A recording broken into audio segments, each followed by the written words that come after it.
Ladies and gentlemen, welcome back to another video. Appreciate you guys for stopping by. Today we are in week 3 of our current season after winning, well, I won't even say the first 2 games. We only really played 1 game.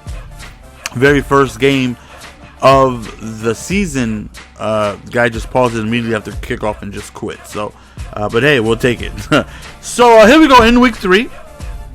Still got the newbies, Marcus Allen, along with Richard Sherman, Clowney, and I'm not really sure who else. But very first play of the game, I noticed he has a Marshawn Lynch, exact same running back I dealt with last game, and he is a handful. He's slow, but he's definitely somebody where if you use, within the tackles and downhill as he should be used, he's a monster. Right here, look at Pac-Man Jones though, and then whoop, he could go. There's the walk. Pac-Man ends up taking it all the way. The best runs this year, utilize the outside, in my opinion, inside zone. Tosses, every other year, tosses get a nice little buff. 1 year they're horrible, the next year they're great. This happens to be a year where they're great. And inside zone, of course, is the world's favorite run. We all know that's the best run in the game. Right there, Dion actually played a C route on a deep blue. And this is where Dion just gets glitchy. He's like, that's incredible. There's not too many people in the game that's going to play that. But when it comes to the jump ball, he's so buns that it's just, right here, man. We end up tossing Allen. We don't get anything. We end up getting sacked. I'm like, YOLO, I'm going for it. I'm like, I know he's going to play man-to-man. I felt it in my body, in my soul. And I was right, damn it. I was right. If he played zone, because I had no zone beater on that play. If he called zone, I was done. I was just going to chuck it up, hold wide, and hope for the best. But thankfully, I was right. And we go up 14-0. Oh, just out of my reach. See, this is like, man, that's why you need a nice, tall user. That's why people like Barr and Peppers and, these guys who are so damn tall. Right there, we get a nice little block shed. 4th and 12, he's going for. I'm just hawking over the middle, wishing a ninja would. And we end up getting an incomplete pass. So, we get the ball in really good position. Nice little teabag right there, but we lost 2 yards on it. And right there, we end up getting forced to incomplete pass. So we're looking at Booty Boho naked over there on the left side. We were gladly going ahead and complete that. Then we hit Marcus Allen on the left, and we end up scoring, taking an early 21-2-0 lead. So, I don't know what it is about these commentaries, but whenever I start, I just get the urge to yawn, every time. I apologize. So this is where Marshawn, in my opinion, is just not that good. Around the outside, he's just not that good. But, north and south, just vertically, just up, down, he's amazing. He's really good. All right, there, just a tad too slow. And, this is where I would like a little bit more speed from Zach Thomas. I said it when the card came out, just by looking at him. I don't think he was going to be that good of a user.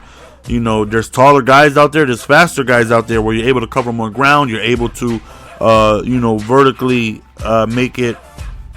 You're able to play the passing lanes a little better. But, so far, when I don't use him, I can tell he's monstrous. Right there, we just chuck it up. That Madden 16, chuck it up, hope for the best. Only 7 seconds remaining. So I'm going to try to just chuck it up and hope for the best. And right there, Sheboygan! And he's so strong, though, as we end up breaking a tackle to score right before halftime. So that right there is definitely a nice boost of momentum, to be able to score right before halftime, going back up 3 possessions and getting ball at halftime.